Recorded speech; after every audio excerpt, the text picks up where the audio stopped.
I'm Suzanne Johns, and I teach fix and flip. I have a master class where I go through what it takes to be able to be in this business and make money. What we're going to do today is to walk a house that is not one of my flippers. I want to give that disclaimer right away and tell you all the things that they could have done to make this house very attractive and sell quickly.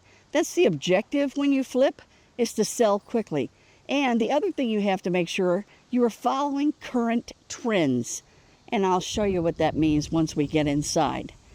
One of the things you can notice out here is when we are talking about the exterior, drive-up appeal is very important.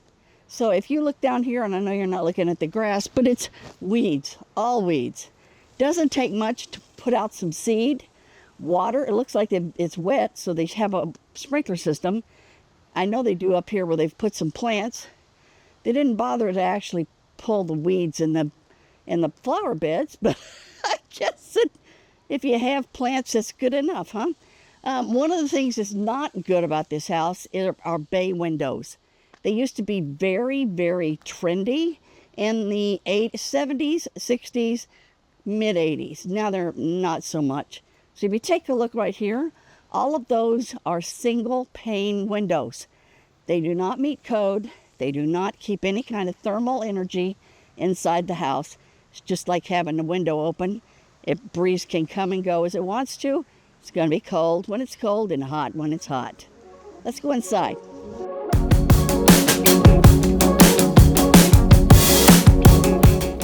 Okay, like I said, I wasn't going to point out who this particular flipper was, but I can tell you there's quite a few things that he should have really paid attention to, because attention to detail is still important when you flip houses. Now, he did do a good floor. It's very nice. Looks like he got something from Floor and Decor, more than likely. But if you take a look at it used to have popcorn ceilings, and you can tell because they scraped them, but they didn't take it all the way down to the sheetrock. So you still see a lot of pigmentation going on. So it's just like it was there anyway. The other thing that is not trendy is this kind of crown molding. It would have taken absolutely nothing to knock that down, do a little bit of tape bed texture, and repaint it. He's already repainted the house. Why not do that? And it takes minimal effort. So that's something I would have done. If there's any way he's got money in it, the house to renovate, you can take out those bay windows, but it takes a little bit more cost. You're going to probably spend $7,000 or $8,000 there's 2 bay windows, so you'll have to get rid of both of them. You can't just get rid of one. Let's walk into the kitchen. There's 2 really important things that sell a house. You know what that is? That is kitchens and bathrooms, period. If you've got those 2 things and you nailed it, you're going to sell the house. This one, he did not bother. It would have taken him $5,500, okay? That's the price. I have a guy that does load-bearing walls for me all day long for $5,500. That's not bad. Puts in a full beam for me, and I can knock out all of this. He's got nothing over here but a little bitty pantry and some electrical where you would have put the fridge. Big deal. If I'm going to knock this out, then I've got a lot of room that I can use to make a nice kitchen. If you step in here, he's got very nice, this is quartz. No, I take it back. He's putting granite. It's got too much variegation in it to be quartz. Quartz doesn't have all of this movement. That's what it's called. If he would have been able to put some kind of an island in here, he could have done that where this wall is, and you would have had a full view of the living room. Now, the other thing that's not necessary is a formal dining. Nobody uses them anymore. So if there's any way to utilize that, if I don't have a load-bearing wall over here, then I'll knock that out. Or I can at least arch it, and I don't mean with rounded edges, arch it so that it's open. And now that I've got a huge kitchen to work with, and you've got an empty palette, and it's the best thing ever, because that's what buyers like to see now. They want everything open. So this wall right here and this wall would be gone. So you have to remember too, buyers have no vision. So you can't go, imagine this, because they can't. They don't get it. They never will. It's just not something that's going to happen, and you have to understand that. The other thing he didn't do in this living room, no one does picture frame crown molding anymore. This was here before, and instead of, because this is he could have easily knocked that off, tape bed texture, and then paint again. He already painted this house. Would have taken absolutely nothing to do that. If he's going to leave this up here, which he can, I would put under over-mounting lights so that it turns on and has a nice iridescent light for you when you're in here and you don't have to use these bright can lights. I'm not sure what this can light is. It has a lot of, it looks like the light's over here. Maybe there's another one that's just missing. And then he's got one can over there. If you're going to have cans, they need to be 2 and 2 so that all of your light is dispersed. He went ahead and painted the brick on the fireplace. If you take a look over here, the fireplace is painted. Please understand, if you're going to paint this, you have to kills it first, K-I-L-Z. It's a can of kills you can get in the paint department anywhere that sells paint. So Home Depot, Lowe's carry tons of it. But if you're going to do that, you have to kills it because that brick is extremely absorbent, so it sucks it all up, and you will have no color whatsoever other than splotchy. So now you're going to take at least 2, maybe 3 coats to paint this to get it to the color you're looking for. Yeah, it's okay. You know, I would have not put black logs in there, but he does have gas, so gas assist is nice. These shelves right here, I would have knocked out the mirrors for sure. Don't need them. That's one of those things that, get rid of all of that, do floating shelves. They're very trendy, everybody loves them, and you can easily put stuff on them, and they look very, very nice. Okay, let's take a look at the bathrooms.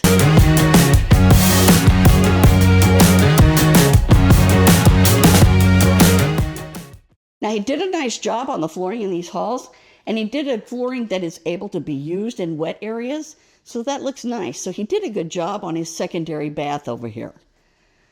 He left carpet, or didn't leave it. He put in new carpet in the bedrooms. That's not trendy. This is not that expensive, and it actually will probably be, once you install, maybe about equal on cost. So if you can put this flooring in there, I would have done that in the bedrooms as well. He's got fans in every bedroom. That's nice, but he's only got 2 cans. They're not LEDs. They're not very bright at all. So I would probably put in 2 and 2. I would get rid of this crown molding. That's one of the things that you just can't have that stuff. And get rid of this over here. That's your box crown. Not necessary. It doesn't take much to do that. It's very simple. Guess who buys the house? Seriously. The wife, the girlfriend, whoever the female is in the relationship. This doesn't fly. This is the closet for the woman. I don't know any woman alive that has that few clothes.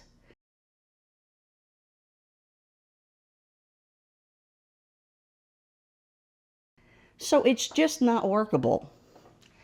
The other thing that this particular flipper has done, which is not one of my people, they've gone down to what's called Builder Supply. It's on Beltline Road in Addison, right on the edge of Farmers Branch.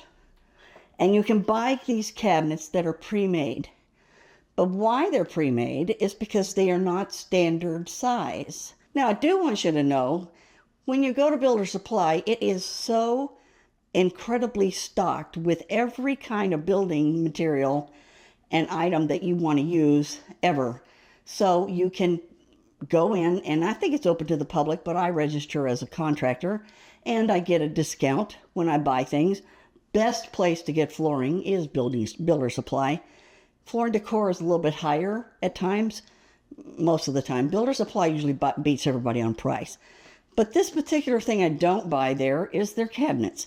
And so if you take a look, that's just because they're pre-made. This guy didn't have them done. So the doors don't actually exactly match. They're kind of a big gap. It's different on top than the bottom. So it's just not something that looks custom. It's what you're looking for. They did do a nice granite countertop. It matches the kitchen. It matches the other bathroom, so that works fine.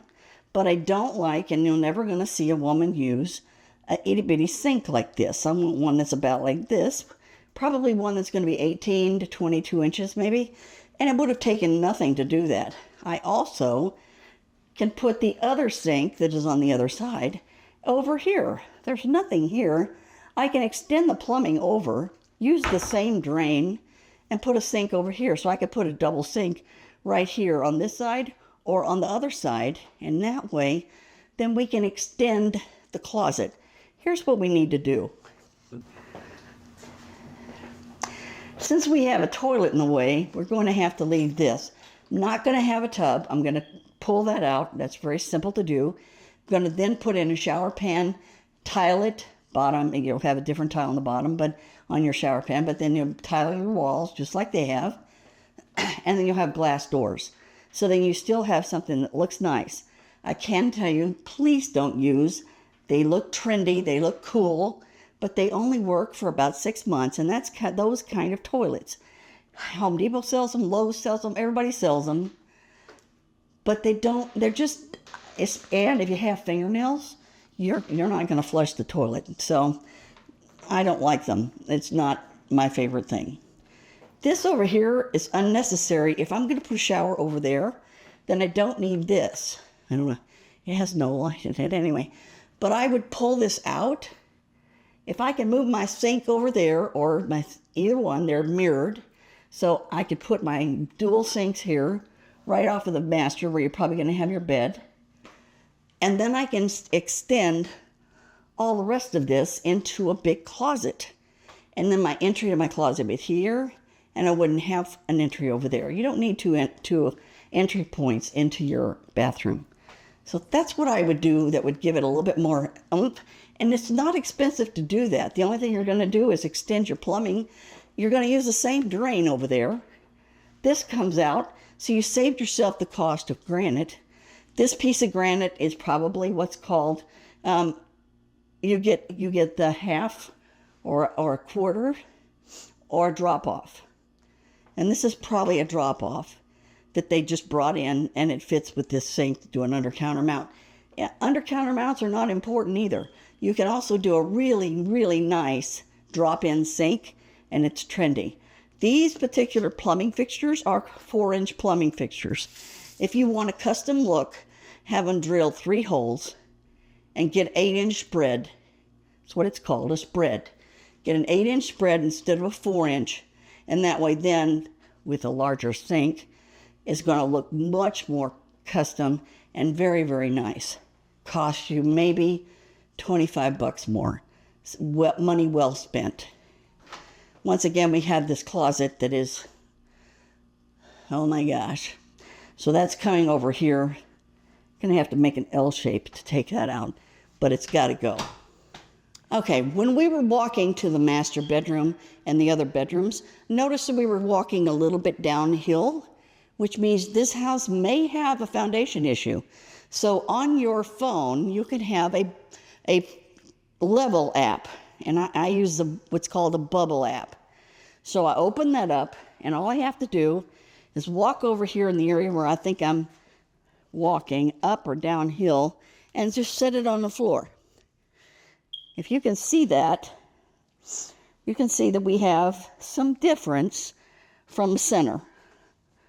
We're 1.2 inches off center, which is livable. I mean, right now, and one of the reasons they probably put carpet in is it stops the doors from closing by themselves. This carpet keeps them in place. But that's one of the things that you have to notice. I do it because I walk so many houses, it's easy to tell. Now here's an area that I don't understand at all. They've taken an outdoor patio and enclosed it. And if you'll come over here for a second, you can see it. And it's a step up. I have never seen a patio step up. So this is news to me. Someone had to have done it before because those are single pane windows out there. And so are these. These are worthless. Punch this out. If you're going to make it into another room, and that way it's open and doesn't have windows there. Now I walk over here and it's not air conditioned, so now it's hot. So if you're not looking for a sauna in your house, probably best not to do that. Get rid of these ugly windows. They're awful. And these windows over here are single pane. Like I said, I stepped up to get in here, and there's a little game room. And then they do have a pool. I'm going to go walk out there because there's too many things I can find with that. But number one, if you're going to have a pool, it shouldn't be green. I think that's a problem. If you're going to have it, put some chlorine in it or salt or whatever it is that it, I don't know what kind of pool it is, but that's something I would do for sure. This apparently is a game room that they have converted from something. I guess if you're going to have a game room, you need, maybe you'd put your TV on that wall. I'm not sure. But they put in this up here on the beams, looks like it's new. So whoever did it painted some of it, but shouldn't have. You never know. Anyway, just pay attention to some of these details. Some of the things are going to cost you a lot of money. Number one is a house with a pool, because you have to pick up what's going on with the pool. Number two, a house with single pane windows. Windows in a house are going to run you $17,000 to $20,000. That's a lot of money. So you have to adjust your budget to be able to handle that. Before I came here, I went ahead and priced this as if it was completely refurbished so that it was renovated to the hilt and everybody loved it. This thing would sell for a good amount of money, but they have it listed at I think it's $525. It really could go for about $710 if it looked the way it should. The other thing that's missing is staging. That's another topic that we'll need to get into at some point. But that's it. That's what you find for a walkthrough. If you need some help, please call me. Suzanne Johns. I do fix and flip. I teach a master class that's a 2.5 day. I do this exact thing, but when we do that, we price it so that you know how much you're going to spend on a renovation. This renovation here is going to run somewhere around $100,000, maybe $110,000. Just from me walking it and knowing what I've seen before on the thousands of flips that I've done. So I do have an idea of what is and what isn't going to cost. Okay, thank you very much for walking the house with me. This is exactly what happens when you're working on a fix and flip. You have to be able to walk it, assess it, and then get some numbers put together. That's what I teach you to do in my master class so that you will actually have the tools you need to work with and be successful. So give me a call if you're interested in doing anything like that. It's easy to find me, especially on my YouTube. Everybody's got my number, and I'm on Facebook as well. So Suzanne Johns, Fix and Flip.